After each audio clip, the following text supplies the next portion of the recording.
살아가면서 경험하는 잡다한 모든 것에서 진리를 찾습니다. 함께 모여 떠들다 보면 뭔가 나오겠죠. 하나님 앞에서 떠드는 사람들 떠람대요. 시작합니다.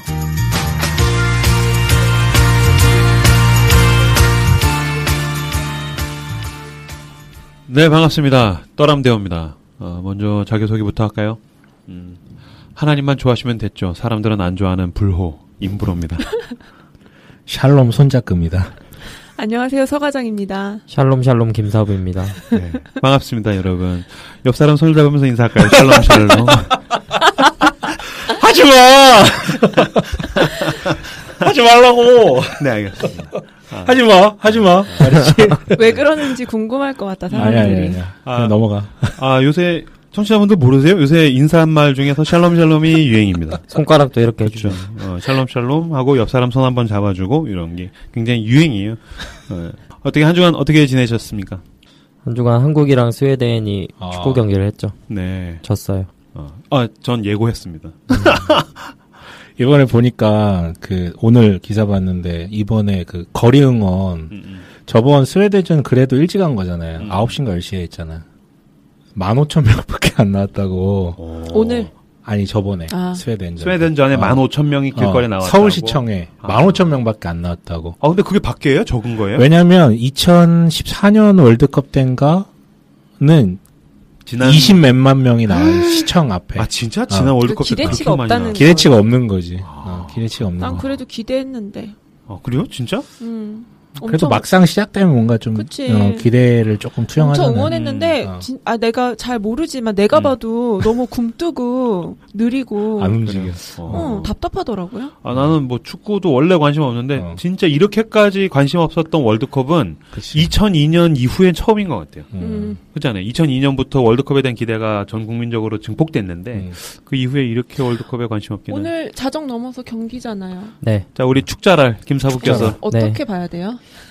이제 전체적으로 원래 월드컵을 앞두고 나서 각 팀들이 평가전을 하고 여러 가지로 하는 가운데 베스트 11이 구성이 되고 그걸로 티격태격 하면서 좀 이게 되는구나. 이제 국민들도 그걸 보면서 아무리 축구를 몰라도 우리나라에 누가 잘하고 얘한테 공이 들어가면 골을 넣고 이렇게 하겠구나가 보여야 되는데 이번에는 베스트 11도 그날 당일날 공개된 거잖아요. 그게 베스트 11인지도 잘 모르겠고 계속 트릭 하면서 그러니까 사람들도 보는 사람들도 헷갈리는 거죠. 어쩌라는 거예요. 우리한테 도대체 뭘 보여준다는 거 하니까 기대감도 떨어지고 감독도 신뢰 못하겠고 언론에선 계속 플레이하고 그러니까 혼란스러운 가운데 이제 나갔고 하지만 그럼에도 불구하고 잘하고 이겼으면 상관이 없는데 이제 보통 축구를 보시는 분들이 뭐 전술이나 뭐 어떤 거를 자세히 보는 건 아니고 그냥 득점 나고 화끈하게 때리고 화끈하게 열심히 뛰어다니고 그런 거를 봐야지 어필이 되는데 뭐 그냥 그런 거 전혀 없이 유효 슈팅이 빵개였잖아요. 이제 이런 결과치로만 봐도 역대급이니까 굉장히 많은 실망을 했죠. 그렇군요. 네. 우리가 그래도 김사부가 축자랄이라서 그쵸. 예의상 물어봤는데 겁나 길게 듣는 캐스터인 줄 알았어요. 이게 무슨 축구 방송이야 이게? 준비하고 왔어? 준비하고 왔어. 내가 볼 때는. 네. 또 뭐 다른 일들 없으셨어요? 한 주 동안? 저는 목포 쪽을 내려갔다 왔어요. 월요일 화요일 저희 장인어른 뿌리 찾기 여행이라 그래서 저희 처제네 집하고 저희 집하고 우리 장인 장모님 모시고 갔다 왔는데 그러니까 되게 맛있는 것들을 많이 주시더라고. 확실히 남도 쪽 음식 맛있는 거 많이 줬는데 그거보다 이제 잠깐 목포에 들렀다 지나가다가 이제 직접 처음 봤어요. 세월호 이렇게 세워져 있는 거를 이렇게 안에 들어갈 수는 없게 돼 있었어가지고 주말에만 열어주더라고요. 그래서 멀리서 이제 봤는데 많은 생각이 또 스쳐 지나가더라고요. 다 이렇게 서 있는 모습을 보니까. 그쵸. 그렇군요. 얘기 듣고 나니까 한 번쯤은 목포에 좀 가봐야겠다라는 생각도 드네요. 네, 그렇군요. 네, 우리 서 과장님은 표정이 지금 모나리자 같네요. 왜? 이렇게 혼이 나간 것 같아요. 아니에요. 이스라엘 사람 같아요. 잘 지냈어요? 너무너무 잘 지냈습니다. 그렇군요. 네, 알겠습니다. 진짜예요? 다행입니다. 네. 사실은 그렇게 사람 진실되지가 못해. 지난 방송 편집하는데 내가 얼마나 많은 한숨 소리와 조롱 소리를 편집을 했는지 몰라요. 우리의 나머지 그래서 누가 이렇게 개매너야 이거? 난 아니겠지. 나도 아닐 거야. 깔끔하게 방송을 내보냈는데 오늘 3, 4부 방송 되게 부담스럽더라고요. 아니야. 오늘 재밌을 것 같아요. 네. 저는 아내가 그 방송 듣고 나 녹음 갔다 온 거 맞냐고. 왜 없어? 나 그날 녹음 끝나고 밥도 먹고 갔잖아요, 김사부. 네. 너무 안타까운 거예요. 아침 일찍부터 여기까지 와가지고 그러니까. 말 한마디 안 하고 가니까. 그래서 쿠폰이라도 하나 보내줄 줄 알았더니 안 오더라고. 누가 보내주겠어. 그냥 우리끼리 하는 건데. 뭐 저도 대전에 갔는데 그때 스웨덴전 하는 날인데 되게 진기한 풍경을 보는 게 사람들이 그 중앙로의 길거리에 시내 11시에 밤에 누워 있어요. 그래서 저 사람들이 모여 있는 걸 보니까 축구를 보려고 할 텐데 하고 가까이서 보니까 다 누워 있어서 왜 누워 있지 보니까 화면이 천장에 있어요. 그러니까 중앙 뭐 패션 거리 이런 거 있으면 건물과 건물 사이에다가 이렇게 천장을 이렇게 진짜? 해놨는데 거기에 너무 거대하고 긴 LED 화면이 정말 한 3블럭 정도 있어요. 오, 신기하다. 그게 근데 이렇게 정면으로 앉아서 보는 것처럼 네. 어지럽지 않게 눈에 들어와요? 엄청 커가지고서 뭐 괜찮아요. 안 어지러워요. 근데 다 누워가지고 그거 보고 있어요. 편하게 보는 건. 블레이드 러너에 나온 것 같은 그런 그렇죠. 장면 아니에요? 혹시 방송 들으신 분 중에 대전 사시는 분들은 임브로 말이 옳다는 것을 증명을 해주시기를 부탁을 드리겠습니다. 네, 댓글 읽어주시죠. 네, 이번 주에도 역시 많은 분들이 댓글을 남겨주셨는데요. 음악하는 정과장님.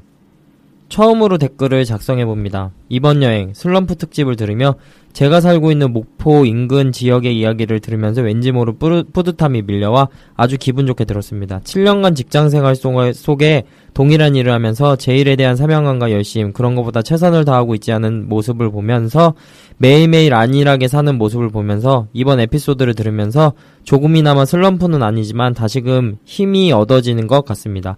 바티칸 편을 들으면서 미켈란젤로의 명화에 빠져 의미를 찾아보는 시간도 가져보고요. 떠람대오가 현재의 삶 속에 꼭 지니고 다니게 되는 물건처럼 매주 기다리며 듣고 있습니다.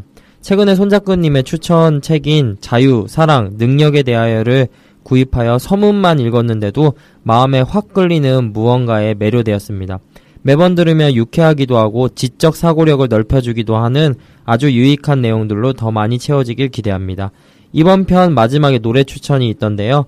저도 하루 삶이 조금 지쳤을 때 듣는 곡이 있습니다. 어느 봄날이라는 동요인데 팬텀 싱어 버전으로 들으면 더욱 좋더라고요. 홍홍. 네, 감사합니다. 이거 서 과장님 이 노래 들어봤어요? 응, 들어봤어요. 어때요? 짠하더라고요. 근데 표정은 너무 몸이 건조한 표정인데. 동요인데. 네, 그렇군요. 네. 짠하다고. 네. 네, 또 읽어주시죠. 네, 기무니님, 기무니. 네. 안녕하세요. 김사부님이 페북에 리틀 포레스트 감상후기 올리신 것만 보고 처음 떠람대오를 듣게 되었고 그동안 관심 있는 에피소드만 골라 듣다가 근 2주 동안 모든 에피소드를 도장 깨기 하듯 정주행했습니다. 어떤 에피소드는 2-3번 듣기도 했답니다. 크크. 청년부 언니 오빠들이 결혼하여 장년부로 또는 다른 교회로 떠나 이제 제가 청년부의 맏언니가 되어 동생들과 나눔을 갖지만 이전에 언니 오빠들과 함께 여러 이야기를 나누었던 시간들이 마음 한켠에 향수로 남아있었거든요. 떠람대어를 들을 때마다 그때의 마음들이 몽골몽골 올라온달까요? 마치 교회의 언니, 교회의 오빠와 주중에 만나 함께 얘기하는 것 같은 기분이 들어요. 네 분의 이야기를 들으면서 혼자 빵 터졌다가 끄덕끄덕 공감도 하고 위로를 받았다가 가끔은 외면하고 싶었던 것들에서 깨지기도 하고 개인적으로 고민하던 부분들이 풀어지기도 더 고민하게도 하고 현 시대의 크리스천으로 살면 더 넓은 시야를 가지며 살아야겠다는 다짐도 하게 됩니다. 거의 10개의 에피소드 이상을 들었을 때까지도 임브로님과 손작가님의 목소리가 정말 구별이 안 되어 답답했는데 어느 순간 영어가 들리듯 목소리가 구별이 되더라고요. 홍홍. 이번 주 임브로님의 개야 감성을 지지합니다. 쿄쿄. 참 좋은 방송이라 담당 전도사님께도 청년들에게도 결혼한 언니들에게도 만나는 사람들마다 추천하고 다니고 있습니다. 팟캐스트 종교 부분 1위 저도 응원하겠습니다. 늘 좋은 방송 만들어주셔서 고맙습니다. 그리고 저 다음 주에 산티아고 갑니다. 응원해주세요. 헤헤. 야. 지금쯤이면 산티아고 있을 수도 있겠네요. 그러게요. 그렇죠? 네. 두 분 듣기 평가 좀 한번 할까? 해야겠어요. 준비하고 있어요. 듣기 평가 특집. 그리고 어떤 진정한 떠람대오의 팬덤에 대한 어떤 척도가 되는 것 같아요. 과연 임브로와 손작가의 목소리를 구별할 수 있는가? 그래서 이제 동시에 한 발제문을 읽어서 이건 누가 읽었을까요? 뭐 이런 거 진짜 다른데. 하고. 아니 신라건에서 네. 그 낭독도 했었잖아요. 그쵸, 완전 다른데. 그러게. 그걸 안 들었나? 안 들었나? 이게 맨날 같이 앉아서 닮아가는 거 비슷한데? 아니에요? 둘이? 네. 네. 저기 구별하시는 방법이 있어요. 재밌으면 손잡고 실없는 소리 하면 임브로예요. 네. 그러니까 음성으로 분석하지 마시고 내용으로 분석해 주세요. 그렇군요. 네네. 잘났습니다. 네, 알겠습니다. 뭐 후원 및 광고. 네. 네, 팟빵 떠람대오 댓글 게시판에 방송 후기를 달아주세요. 매주 목요일에 두 분을 선정해서 선물을 보내드리고 있습니다. 하나님의 마음, 착한 마음을 전하는 컴베이지에서 향초를, 너를 변하게 해줄게, 요거트맨 종로 서적점에서 시그니처 2인 이용권을 협찬해주고 계십니다. 여러분의 댓글이 큰 격려와 위로가 되고 있습니다. 그쵸? 네. 네. 데이터 보면 생각보다 저희 방송을 되게 많이 들으시는데 아는 척을 하시는 분들은 좀 적은 것 같아요. 지금 듣고 계신 당신 좋아요, 하트, 구독 안 누르셨다면은 눌러주시고요. 당장. 얘 무서운 애예요. 꼭 눌러주세요. 아니면 댓글도 많이 남겨주시면 또 기분 좋게 소통할 수 있을 것 같습니다. 팟빵 공지 게시판에 후원에 참여하실 수 있는 방법도 안내되어 있습니다. 이번 주에는 꿈씨써니꼬님, 게르솜님 후원해 주셨습니다. 늘 감사드립니다. 감사합니다. 특히 그 매 방송마다 오른쪽 상단에 이제 하트를 누르면은 저희가 그것으로 이제 순위에도 영향이 있고 또 댓글 다 기분이 좋죠. 네, 댓글 다 읽잖아요, 그죠? 네, 저희 다 읽어요. 댓글 다 읽어요. 저는 하루에도 몇 번씩 확인을 하고 있거든요. 네. 근데 이게 댓글이 좀 팟빵에 알림창 같은 게 뜨면은 좋은데 안 뜨니까 그냥 맨날 들어가서 수시로 확인하는 수밖에 없잖아요. 아니, 난 매번 수시로 내가 확인해. 저도 수시로 있죠. 확인해요. 네. 그렇다라는 거. 네. 네. 저도 항상 밤에 열심히 안 해? 아니, 밤에 12시가 지나서 자거든요. 축구만 하지 말고 자식아. 아니 그 뒤에 순위가 우리가 몇인지를 확인하고 나서 그걸 좀 봐야지 안정이 되는 게 있어요. 맞아요. 저도 그래요. 저희가 원래 이제 여행지 특집을 4주로 해서 한 패널당 한 주씩 해서 마무리를 지려고 했는데 우리 서 과장님이 정말 방대한 양을 준비를 해오셔가지고 지난주에 이어서 이번 주까지 이스라엘 특집, 이스라엘 팔레스타인 특집으로 진행을 하려고 합니다. 두 번째 시간 우리 서 과장님 이야기해 주시죠. 네, 오늘 3, 4부 이제 지난 시간에 이어서 진행을 하도록 하겠습니다. 지난 시간에 저의 이스라엘 팔레스타인 여행기가 너무 재밌어가지고 4부작으로 연장을 하게 되었습니다. 네. 저도 가고 싶어서 터번 샀어요. 그랬어? 제가 이스라엘 여행을 이제 갔을 때가 2014년이었는데 근데 그때만 해도 여행 자료가 별로 없었어요. 지금도 약간 몇몇 눈에 띄는 책들이 나오기는 했는데 대중적으로 인기 있는 그 여행지들에 비해서는 턱없이 정보가 모자랍니다. 그래서 이 방송이 꼭 필요하신 분들이 있겠지라는 마음으로 오늘 힘을 내서 3, 4부 방송을 준비했고 진행해 보도록 하겠습니다. 네. 지난 2회에서 웨스트뱅크 지역을 소개하고 이제 막바지에 휴양지를 소개하다가 방송이 끝났어요. 네. 그래서 휴양지로 사해 지역만 소개를 했거든요. 네. 기억하시죠? 예. 그래서 사실 이제 방송을 2회 분량으로 준비했었기 때문에 사해 주변 지역을 시간이 없어가지고 이제 가볍게 넘어갔었거든요. 네. 근데 이제 저에게 2시간이 더 주어졌기 때문에 이제 주변 지역에서 한 군데를 더 소개를 하고 넘어갔으면 좋겠어요. 네. 그 사해 주변 지역은 그 다윗의 은신처였던 엔게디, 그 사해 사본이 발견된 쿰란 동굴, 뭐 이런 데들이 있는데 다 하나하나 짚어보면 의미 있는 곳이지만 제가 이 주변 지역 스킵하면서 제일 아쉬웠던 곳, 마사다라는 곳. 마사다? 여기를 이제 보충 소개하고 넘어가도록 하겠습니다. 왜 이해하셨어요? 네? 갔다 와서? 난 가봤죠. 좋아요. 여기는 이스라엘을 가면 정말 볼만한 곳 중에 하나. 그리고 그러니까 좋다라기보다는 이스라엘 사람들한테 너무 굉장히 중요한 의미 있는 유적지예요. 여기 뭐 아무 때나 올라가셔도 되는데 저는 이제 손자크가 좋아하는 일출을 마사다 정상에서 보려고 숙소에서 4시 30분에 나왔습니다. 정상까지 이제 걸어서 올라가는데 한 45분에서 1시간 정도 코스예요. 그래서 왕복 이제 2시간 코스 정도라고 보시면 되는데 긴 거리는 아니에요. 한 350m 정도 높이지만 난이도가 상급입니다. 그래서 길 이름이 스네이크 패스예요. 뱀길. 그리고 이 마사다는 이제 이스라엘 군인들이나 중고등학생들이 현장 학습으로 굉장히 많이 찾아오는 곳입니다. 맞아요. 그래서 우리도 중딩 여자애들이랑 이 산을 같이 올라갔어요. 근데 애들이 그러니까 우리나라 여자애들도 한동안 이제 스키니 많이 입었잖아요. 근데 외국 애들은 진짜 스타킹 같은 거 하나 레깅스 입고 같은 거? 진짜 그치. 저게 빤스인가 바지인가 진짜 이런 느낌이 드는 고급지다.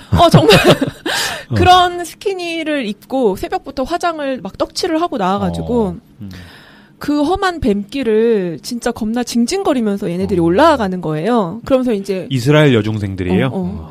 그래가지고 이제 우리를 보면서 막 오마이갓 이러면서 계속 그러더라고요. 그러니까 저 외국인들은 도대체 여기를 미쳤다고 왜 왔나 약간 이제 이런 대화들을 나누더라고요.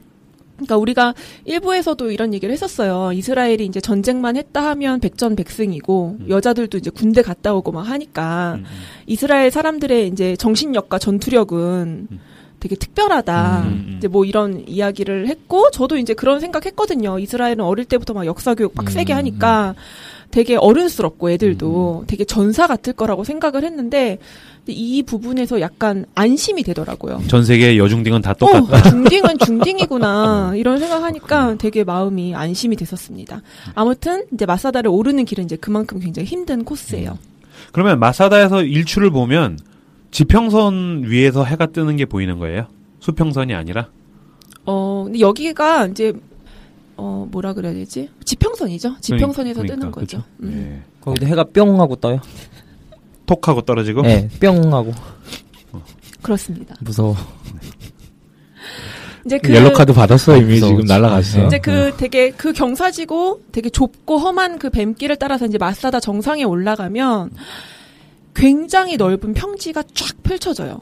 길이가 550m, 폭이 270m, 거의 이제 운동장급의 평지가 펼쳐집니다. 그래서 마사다가 이제 옛날부터 군사적인 요충지로 굉장히 이제 요긴하게 사용이 되었습니다.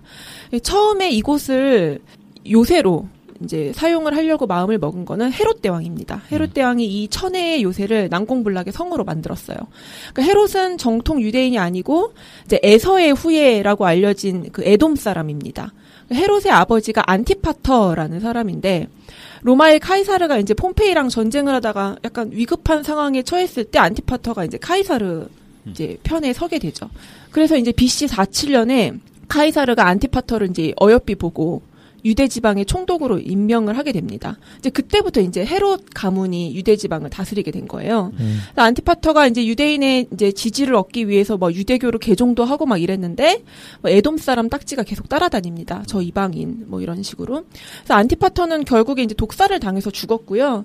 그 아들 헤롯이 이어서 이제 유대의 분봉왕이 됩니다. 이제 이 헤롯이 이제 우리가 익히 알고 있는 그 헤롯이에요. 네. 그 아기 예수 탄생 소식을 듣고 두려워서 이제 베들레헴 아기들을 다 죽인 그 헤롯 대왕입니다. 이 헤롯은 이제 아버지가 암살을 당하기도 했고 국내외적으로 이제 정세가 험했기 때문에 이제 본인도 항상 암살을 당할까봐 두려워했습니다. 그래서 BC 40년에 헤롯이 마사다를 이제 혹시 모를 위험 상황에 대피할 자신의 그런 피난처로 삼고 그 위에다가 이제 성벽, 왕궁, 뭐 목욕탕 그리고 음식 저장고, 병기고 이런 것들을 이제 건설을 했습니다. 그래서 그 흔적이 지금도 남아 있고요. 제가 지난 2부에서 소개했던 헤브론에 있는 그 막벨라 굴 위에 지은 건물도 이 헤롯 대왕 작품이거든요. 그러니까 이 사람이 이제 건축에 되게 많이 눈이 띄어 있었고 되게 많은 건축을 했어요. 이제 그런데 헤롯 대왕의 요새였던 이 마사다가 왜 이스라엘 사람들한테 중요한가? 이 마사다를 제대로 요새로 사용한 건 이제 헤롯이 아니었습니다. 헤롯은 이제 불안해서 마사다를 이제 그렇게 요새로 공사를 해 나갔는데 이제 국제 정세가 안정이 되고 자기가 안정감을 느끼니까 공사를 중단을 했어요. 그리고 이곳은 AD 70년에 로마에 대항한 유대인들의 최후 항전지로 활용이 됩니다. 로마의 공격으로 이제 예루살렘이 불바다가 되고 960명의 유대인들이 마사다로 피신을 갑니다. 그러니까 로마 군대가 쫓아가다가 이제 마사다 앞에서 막힌 거예요. 그러니까 닭 쫓던 개처럼 여기를 이제 무장한 군대가 점령을 못하는 거죠. 그래가지고 이제 아래에서부터 정상까지 그 수직에 가까운 절벽 꼭대기에 흙과 돌을 쌓아서 경사로를 만드는 공사를 하기 시작합니다. 상상이 가세요? 이렇게 절벽이 있으면 이 밑에서부터 경사로 공사를 하는 거예요. 로마 애들이? 그 그러니까, 위에 있는 유대인들을 잡으려고. 그러니까 저기를 왜 그 정복을 못하냐면 아까 얘기했던 그 올라가는 길이 두 명이 딱 붙어서 겨우 올라갈 수 있는 길이에요. 그러니까 그 옆엔 낭떠러진 거지. 그러니까 저 위에서 효도르 같은 애가 딱 버티고 있으면 100만 명이 와도 못 올라가는 거야. 그 위에서 가만히 있는 게 아니라 돌을 던지고 뜨거운 물 붓고 막 이렇게 하니까. 그러니까 제가 기억하기로는 로마군이 한 3년인가 5년 정도 3년 동안 네, 경사로 3년 동안 공사를 했습니다. 그 밑에서 하다가 안 되니까 경사로를 진 거죠. 그래서 이제 저는 이제 그런 생각이 들더라고요. 왜 군인들이 왜 스타가 뜨면 막 산을 옮긴다고 하잖아요. 그러니까 이런 걸 실질적으로 전략으로 쓰는구나 군인들이 그런 생각이 들었어요. 근데 이제 경사로 공사를 할 때 위에서 유대인들이 가만히 있지 않잖아요. 이제 돌을 던지고 이제 뜨거운 물을 부어가면서 저항을 하니까 이 로마 사람들이 유대인 포로들을 불러와가지고 경사로 공사를 시킵니다. 그래서 이제 유대인들이 동족을 공격할 수가 없으니까. 위에서 고립된 채 경사로 공사가 완성되는 걸 그냥 지켜볼 수밖에 없는 이제 그런 상황이 되고 그렇게 3년을 버티게 됩니다. 그래서 경사로가 완공이 되고 이제 결전의 날을 앞둔 거예요. 그래서 유대인들이 결단을 합니다. 로마군에게 진압을 당하면 남자들은 개죽음을 당할 거고 여자들이나 아이들은 이제 욕보이고 죽게 될 거다라고 생각을 하고 또 이제 로마군들이 3년간 거기서 이제 개고생을 했으니까 얼마나 독이 바짝 올랐을 거 아니에요. 그래서 이제 960명의 유대인들이 모여서 제비뽑기로 10명을 뽑습니다. 그리고 제비 뽑힌 10명이 나머지 유대인들을 차례차례 죽여요. 그래서 이제 가지런히 눕히고 이제 마지막에 그 곁에서 본인들도 자결을 함으로써 명예로운 죽음을 선택합니다. 그래서 이제 마사다가 이제 이스라엘 민족에게 이렇게 지조와 기계의 땅이고 그쵸. 또 자존심의 땅이에요. 뭐 이스라엘 여중딩도 별건 없겠지만 우리가 지난 그 에피소드 지난 회차 때도 확인을 했지만 이스라엘 민족이 확실히 남다르기는 해. 독하고 굉장히 생존력이 강하고 자존심이랑 고집도 세고 그런 것 같아요. 그래서 이제 이 마사다의 중고등학생들 그리고 군인들이 엄청 올라와서 이제 그걸 알려주려고 교육을 해요. 제가 그때 들었을 때는 그 사관학교 생도들 졸업식인가를 여기서 진행한다라고 들었던 것 같아요. 이게 이스라엘의 민족 정신이다. 그러니까 목숨을 바쳐서라도 민족을 그러니까 자결을 할지라도 자기의 명예를 지키고 나라와 민족을 지킨다라는 전 세계 그런 어떤 현장은 어떻게 없죠. 그치. 사실은 그 정도까지. 우리나라 그 계백 장군인가요? 그러지 않았나요? 계백 장군 마누라 죽이는. 그러니까 백제에서 전쟁하러 나갈 때 어차피 아이들 죽이고 그러니까 자기 처자식을 자기 스스로 죽이고 나가잖아요. 근데 어떤 영화에서 이제 계백 장군이 처자식 죽이려고 하니까 마누라가 네가 뭔디 죽이냐 그래서 항상 싸우고. 저기 누구였지 그 배우가? 김선아. 네가 뭔디 해준 게 뭐가 있다고 자식아 하면서 막 그렇죠. 한국 여인은 위대하죠. 근데 그 참고로 이스라엘 군인들이 역사 교육을 엄청 받는다 그래요. 그러니까 어느 유적지를 가든 군인들이 무리지어 앉아 있는 걸 볼 수가 있습니다. 강의를 듣고 있어요. 군인들이 모여서. 그러니까 우리나라로 치면 애들이 군대 가서 이제 뭐 서대문 형무소, 뭐 전쟁기념관 이런 데로 현장 교육들을 다니는 거예요. 절대 안 가죠. 대단하다 이런 생각이 들어요. 비슷한 것도 없나요, 군대에? 없어요. 아 그래. 정신교육 하잖아. 있어. 왜 저기 어디야? 그 천안함 거기 부대별로 가요. 견학 가요. 네. 나도 그 군대에서 땅굴 보러 가가지고서 이거 북한에서 팠다고 해서 그런 거 야, 옆하느라 겁나 힘들었겠네 맨날 그 생각하면서 왔는데 하는구나. 해요. 네. 아무튼 그래서 이제 이 마사다를 이제 여행자들이 올라가는 방법은 3가지입니다. 아까 이제 제가 올라갔던 뱀길. 그리고 이제 로마군이 만든 경사로를 따라서 올라갈 수 있고요. 그리고 케이블카가 있어요. 지금 케이블카가 있죠. 그거 타야죠. 근데 케이블카가 8시부터 운행을 해가지고. 아침? 저희는 그걸 탈 수가 없었어요. 저희는 새벽부터 나와서 손전등을 켜고 거기를 올라갔거든요. 그거 어둡지 않아요? 그러니까 손전등을 켜고. 와. 어쨌든 얼마예요? 길은 있으니까. 모르겠네. 제가 안 타서 모르겠습니다. 아무튼 코스가 짧다고 무시하시면 안 되고 케이블카를 타셔야 됩니다. 케이블카 무조건 타야죠. 내려올 때는 탔죠. 어떻게 했어요? 난 내려올 때 탔었어요. 아니야. 나는 걸어서 내려왔어. 네? 뒤질 것 같아.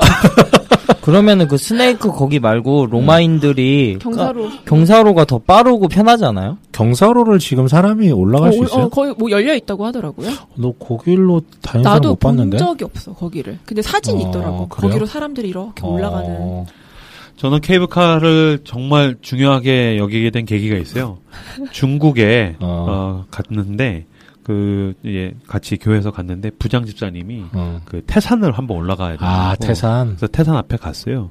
그 프로그램을 같이 따라왔던 모든 교회, 모든 청년들, 모든 집사님들이 다 케이블카를 탔는데 우리 교회 집사님만 야성으로 걸어가자.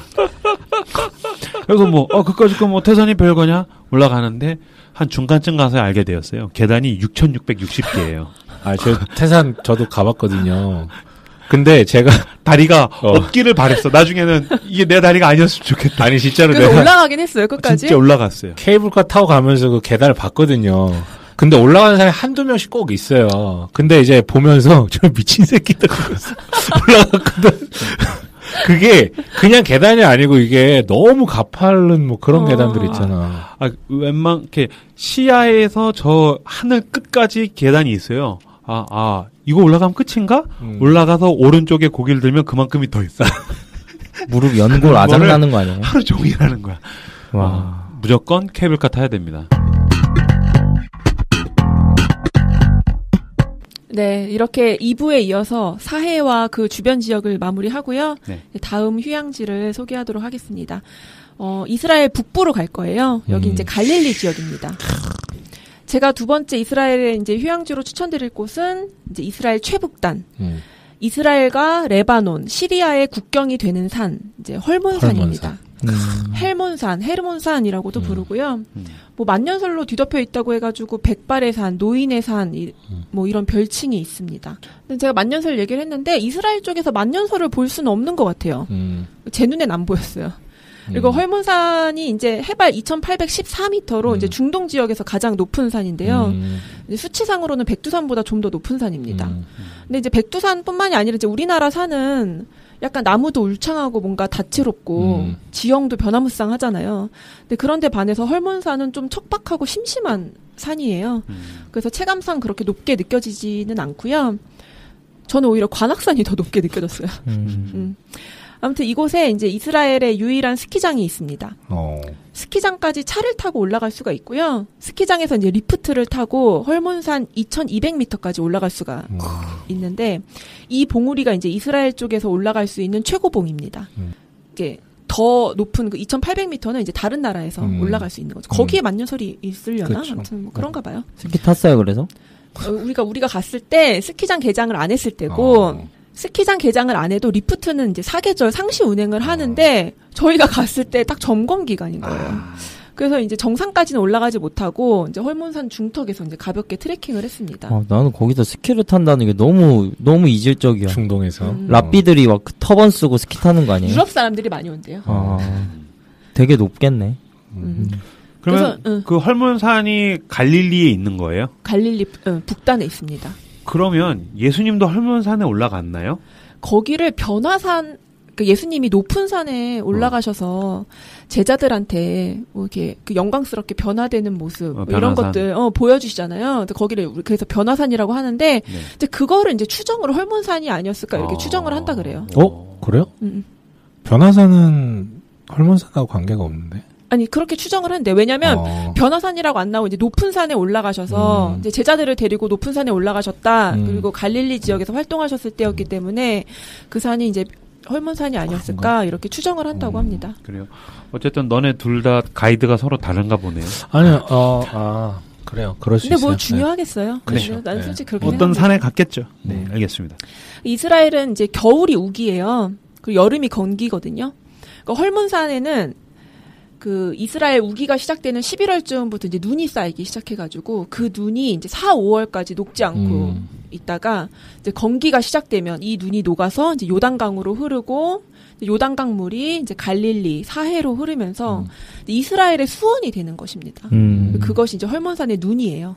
그래서 시편 133편에 보면 왜 그 있잖아요. 보라 형제가 연합하여 동거함이 어찌 그리 아름다운고 하면서 이 형제 연합의 아름다움을 뭐랑 비교하냐면 헐몬의 이슬이 시온의 산들의 내림 같도다 이렇게 나오거든요. 그러니까 이런 말씀과 현장의 그 매칭을 이제 눈으로 보게 되는 거잖아요. 그러니까 그게 되게 현장감 있는 맞아요. 묵상? 이게 되게 의미가 있더라고요. 그래서 이스라엘 여행의 감격이 뭐 이런 데서 오는 거구나. 이런 거를 이제 이런 곳에 좀 느꼈습니다.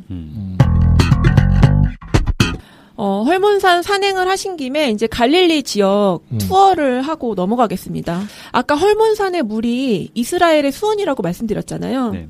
이 물이 바니아스라는 곳과 단이라는 곳을 거쳐서 이제 요단강으로 흘러갑니다. 그래서 바니아스, 단, 헐몬산 이거를 이제 요단강의 3대 수원이라고 불러요. 저는 이제 바니아스랑 단 지역을 둘 다 다녀왔는데 이스라엘은 이제 대체적으로 물이 부족해서 땅이 되게 척박하거든요. 그러니까 정말 황무지 같은 땅이 되게 많은데 이 바니아스랑 단 지역을 가면 혹시 가보셨어요? 네. 진짜 너무 눈부시게 푸른 거예요. 중동 같지 않은. 그래요? 우리나라 계곡 같은. 물이 넘치는 지역이고 막 싱그러움이 넘치는 막 이런 땅이에요. 둘 다 국립공원이거든요. 그러니까 저도 되게 이상했던 게 되게 위화감 느끼는 게 땅이 되게 작잖아요. 북쪽하고 남쪽하고 다른 나라 같아. 그 자그만데. 그래서 바니아스를 먼저 설명을 드릴게요. 여기는 성경에 나오는 가이사랴 빌립보라는 지역입니다. 아, 여기에요? 그래서 헤롯 대왕의 아들 헤롯 빌립이 이제 이 지역을 나중에 이제 다스리게 되면서 로마 황제의 이름과 자기 이름을 합해가지고 이제 가이사랴 빌립보라고 이렇게 이름을 지었습니다. 그러니까 황제에게 이 도시를 바치고 이제 딸랑딸랑 하는 거예요. BC 3세기 이후로 이제 이 땅에 있는 사람들이 헬레니즘 영향을 받아가지고 그리스 신화에 나오는 판, 그 상반신은 사람이고 하반신은 뭐 염소, 반인 반수의 신, 그 판을 자기들의 신으로 섬겼습니다. 그래서 이제 여기에 그 판을 위한 사원이 신전이 있죠. 절벽에 이렇게 깎여져 있어 만들어져 있어요. 네, 그러니까 마태복음 16장에 있나요? 예수님이 너희는 나를 누구라 하느냐라고 질문을 하시는 게 가이사랴 빌립보라는 지역에서 하는데 그 동네가 원래는 판이라는 이름이었었어요. 왜냐하면 그 판이라는 신, 그리스 신을 섬기는 동네라서 판의 신전이 있는데 이제 거기에 그 티베리우스 황제에 대한 신이 이제 신상이 세워지면서 이제 거기가 가이사랴 빌립보가 된 거죠. 다르게 알고 있는데. 아, 그래요?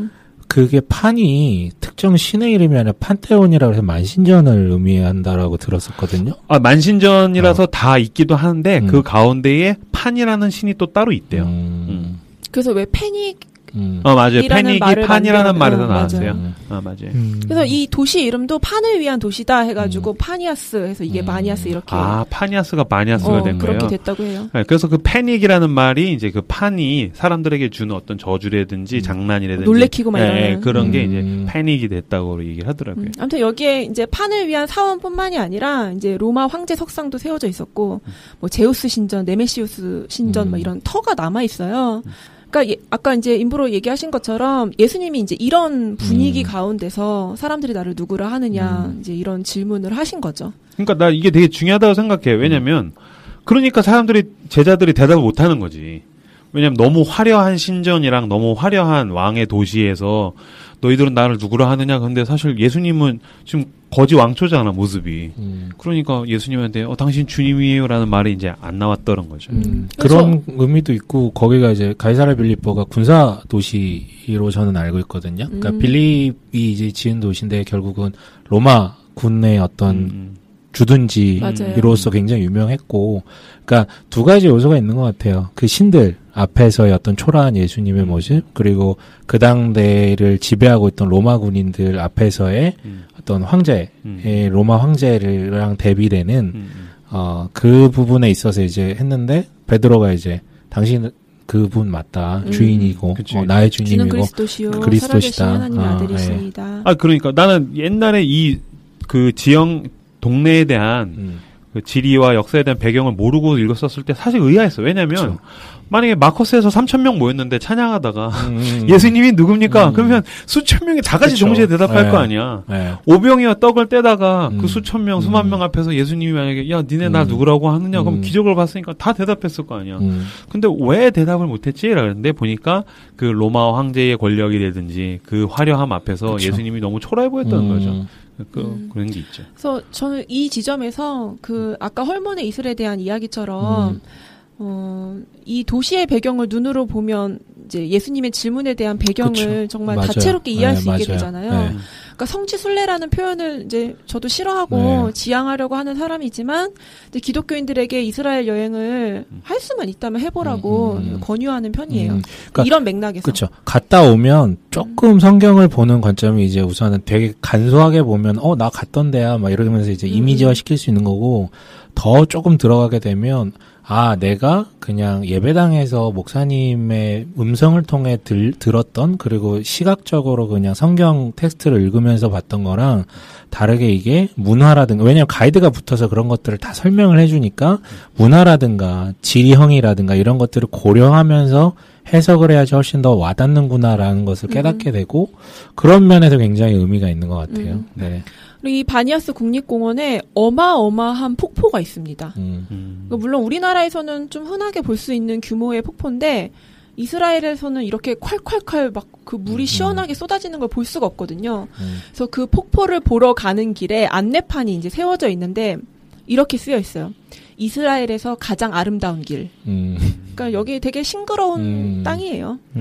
그리고 이제 마지막 요단강의 3대 수원 그 텔단 국립공원인데 뭐 여기는 이제 고대 단의 흔적을 볼 수 있는 곳입니다. 여기도 뭐 의미 있는 그 스팟이 몇 군데 있긴 한데 그냥 국립공원으로 트레킹 하시기 되게 좋다. 요 정도로 정리를 하고 넘어가도록 하겠습니다.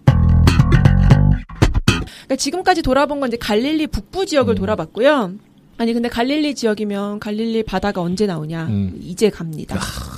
근데 갈릴리 바다는 이제 구약에서는 긴네렛이라고 이야기를 하고요. 신약에서는 게네사렛, 디베리아라고 부릅니다. 그러니까 우리가 흔히 갈릴리 마을이라고 부르는 곳은 지금의 티베리아라는 지역으로 가야 돼요. 갈릴리 바다는 이제 사실 바다가 아니라 호수입니다.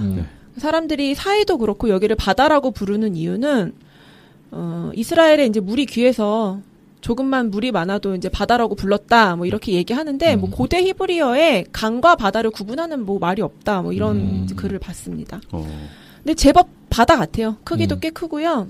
파도도 치고 그래요. 아, 파도가 쳐요? 파도가 치는 그 부분이 있어요. 최근에 어떤 그쪽에서 공부하시는 분들이 만든 사이트가 있는데, 거기서 올린 영상이 있어요. 그러니까 우리 그 갈릴리가 호수인데 그 막 우리 성경 보다 보면 예수님 막 그 배 뒤집어질 때 막 뭐 이렇게 애들 막 덜덜덜 떨면 예수님이 잠들 이게 이제 상상이 안 되는 거예요. 뭐 호수에서 가능하냐? 근데 실제로 최근에 찍었던 영상인데 정말 헤일같이, 아니, 헤일 정도는 아니고 아무튼 엄청난 그러니까 배가 파도가, 뒤집어질 정도로 그 정도에. 그래요? 물결이 있다고 하더라고요, 저도. 그게 뭐 산 쪽으로 부는 뜨거운 기류랑 뭐 강에 그게 만나가지고 한다고 예전에 설교에서 들었는데. 그렇군요. 나 처음 들었어요. 진짜. 영상이 있어요. 나 그리고 지금 손작가가 얘기한 거 듣고서 처음 하긴 호수인데 왜 배가 뒤집어져?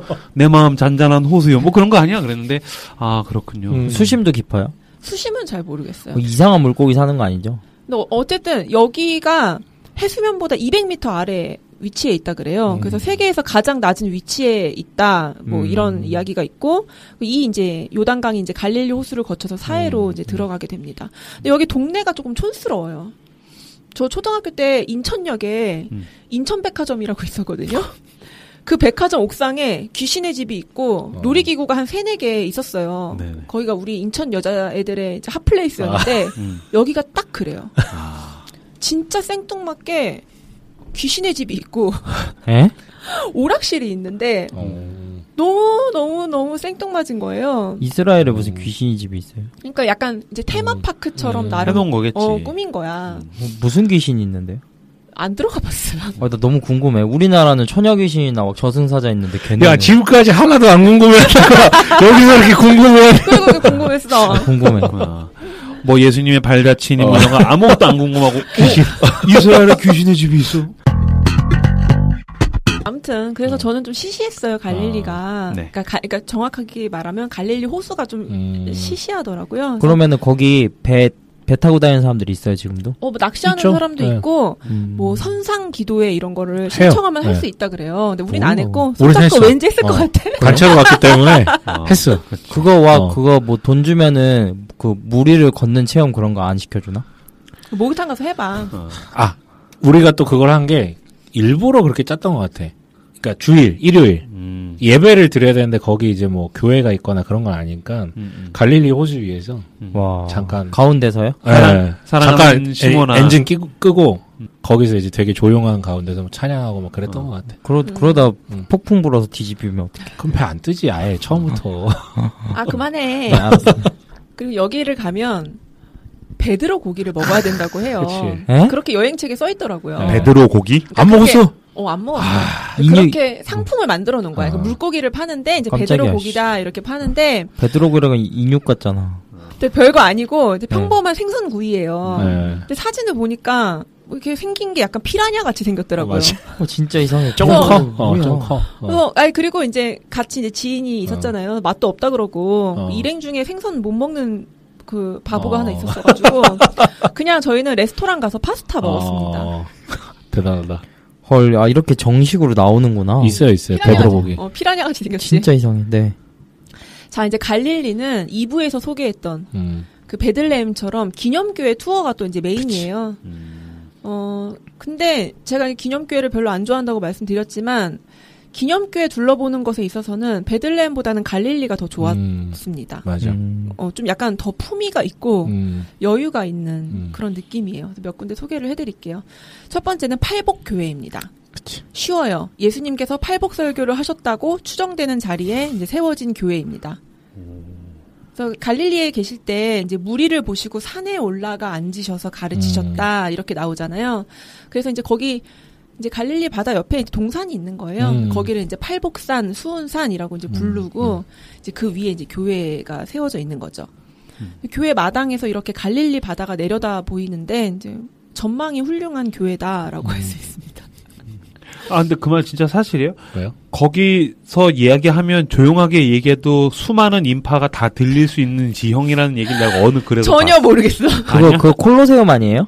그거는 전혀 모르겠어요. 그 당시로 돌아가 보지 않는 이상 잘 모를 것 같아요. 왜냐면 엄청나게 많은 인파가 모였는데. 별 얘기 다 있잖아. 예수님이 복식 호흡을 하셨다. 뭐. 야! 그래서 호흡이 중요하다. 뭐 이런 얘기. 복식 호흡의 중요성 예수님한테. 왜냐면 생각해봐. 그 팔복의 문구가 너무 좋잖아. 심령이 가난한 자는 복이 있나니. 근데 이게 얌전히 읽으면 좋은데 막 소리를 지른다고 생각해봐. 심령이 가난한 자라! 막 이러면 되게 끔찍하잖아. 재밌다.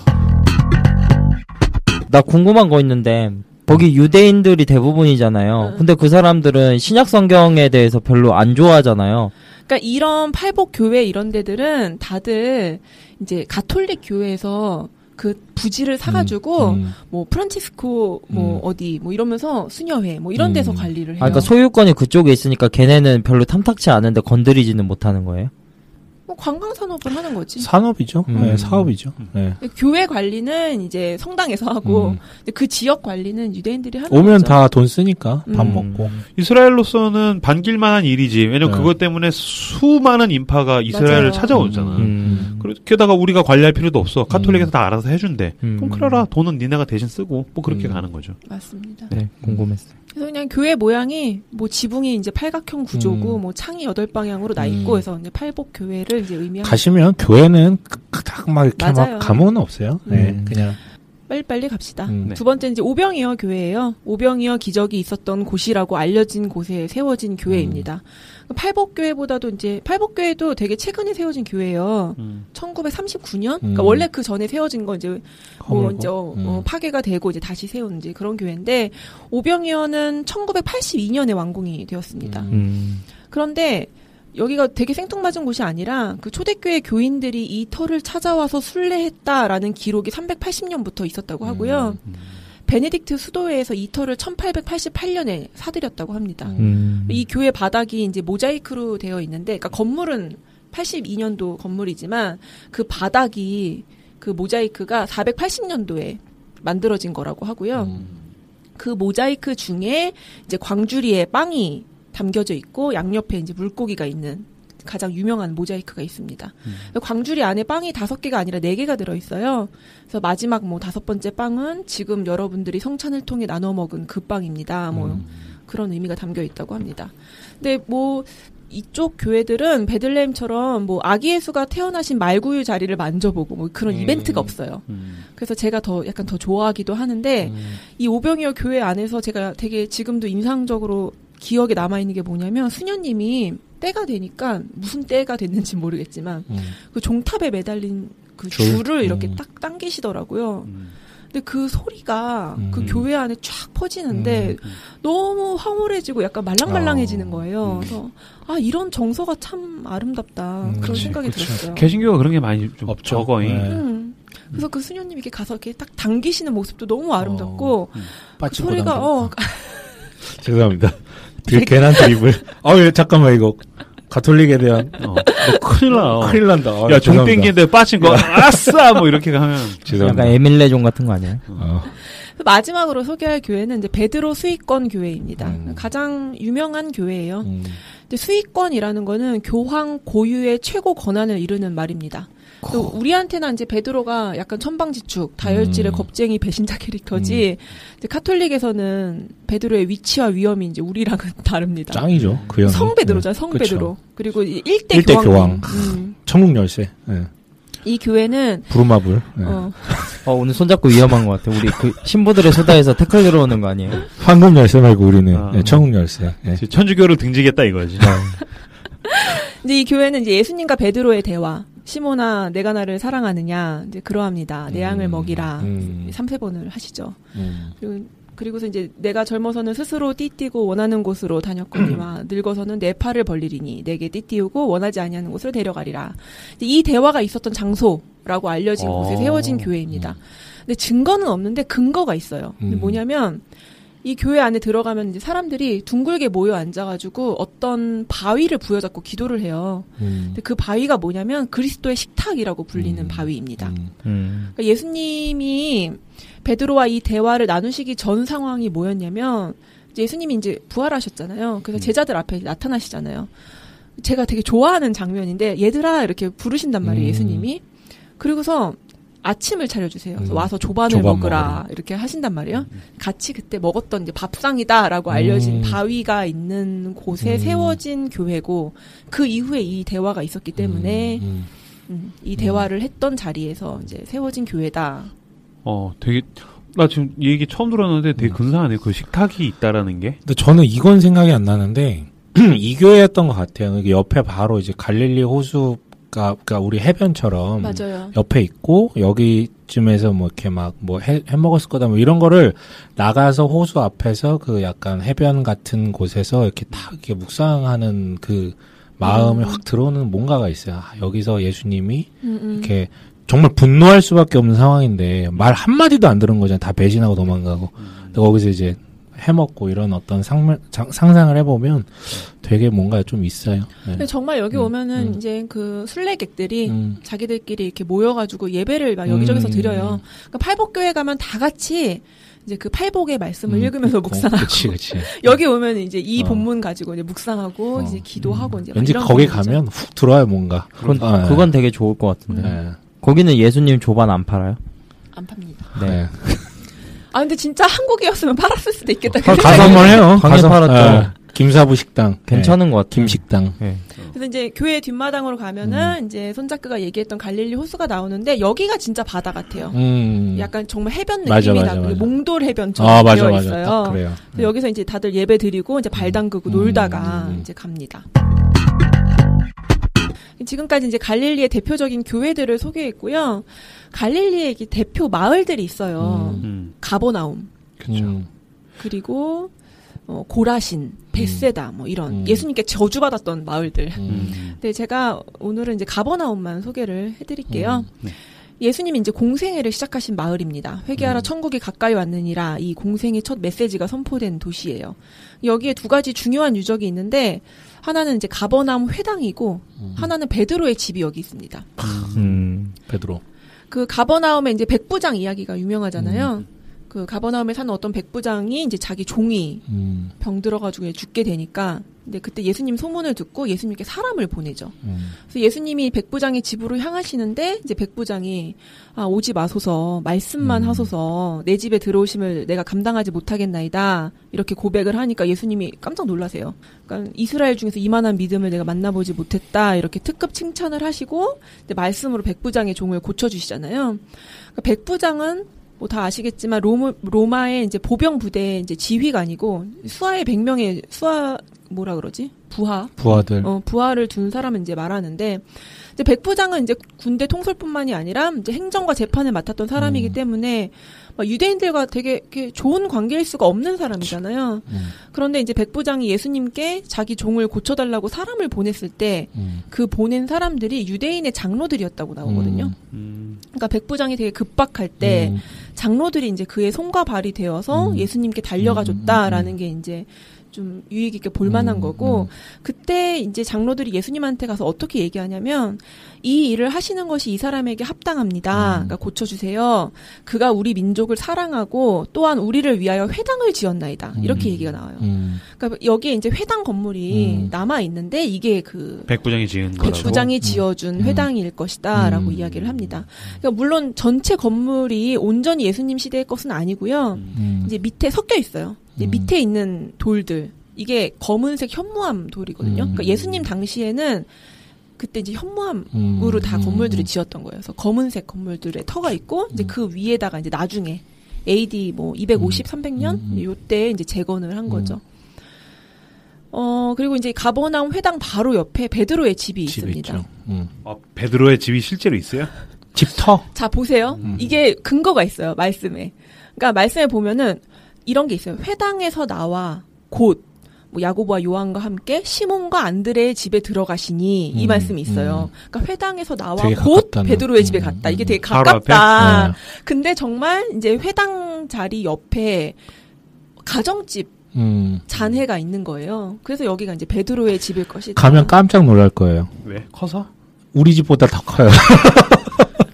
형 잘 살았어요. 베드로 형 보니까 잘 살았어요. 그때 어부들이 괜찮았대. 네. 그러니까 이게 우리가 잘못 알고 있는 것 중에 하나. 그러니까 이것도 의견이 좀 분분해요. 근데 이제 베드로가 그 어부들이 생활이 우리가 생각하는 만큼 이렇게 낙후되지 않았다라는 증거가 하나 있고, 두 번째는 뭐냐면 당대 마을 구성을 보면은 회당이 항상 그 마을의 중심인데 회당에서 가까운 곳에 있는 사람들일수록 생활 수준이 굉장히 높았다라고 추정을 해요. 그래서 다들 뭐 베드로가 되게 이렇게 허술하고 되게 뭐 못 배우고 이런 사람으로 알고 있는데 무식하지 않고 율법에 대해서도 어느 정도 능통하고 가정 수준 괜찮았다. 뭐 이렇게 추정이 있죠. 나 대학 때 내 친구가 마산에서 서울로 대학 올라온 친구가 있었는데 아버지 뭐 하시냐 했더니 뭐 어부라고 그러더라고. 뭐 어부인가 보다 뭐 물고기 잡고 멸치 잡나 보다 그랬는데. 원양어선 있으신 거 아니야? 동네 유지야. 그러니까. 배가 세 척이 있어. 어부가 아니라 어업이죠. 어업. 그러니까 그래서 야 어부 장난 아니구나 하고 우리끼리 이제 그랬거든. 뭐 베드로도 어부 중에서 또 좋은 어부일 수도 있죠. 이때 이제 예수님이 이제 회당에서 나오셔가지고 베드로 집에 가서 뭐 하셨냐면 장모의 열병을 고쳐주세요. 그쵸. 베드로 장모의 열병을. 그래서 이제 이 집이 예수님이 장모의 열병을 고쳐주신 집이다 이렇게 추정을 하고요. 이 집터 위에 이제 교회가 세워졌는데 그쵸. 좀 약간 특이하게 지어놨어요. 그러니까 집터를 그대로 살려놓고 그쵸. 그 위에 기둥을 세워서 교회를 올렸습니다. 그래서 교회 안으로 들어가면은 이제 바닥이 공중에 떠 있고 그 바닥이 강화 유리로 되어 있어요. 그래서 이제 아래로 집터 흔적을 볼 수 있게 그렇게 세팅을 해놨습니다. 아 갑자기 너무 가고 싶다 이스라엘. 그랬어?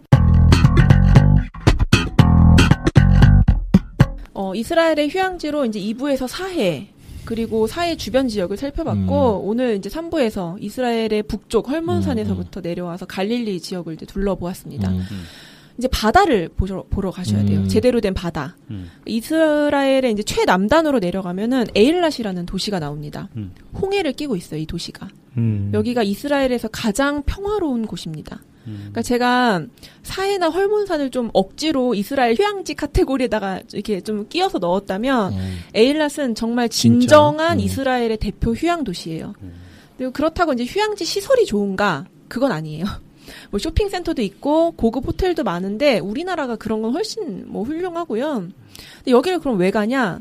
홍해가 있습니다. 홍해. 무려 홍해. 서해도 아니고 동해도 아니고 홍해가 있어요. 아 그럼 진짜 그 모세가 가른 그 홍해예요? 그 홍해라고 알려진 홍해죠. 일반적으로 그렇게 알려진? 맞아요. 제 생애에 첫 스노클링을 이제 홍해에서 하게 됐습니다.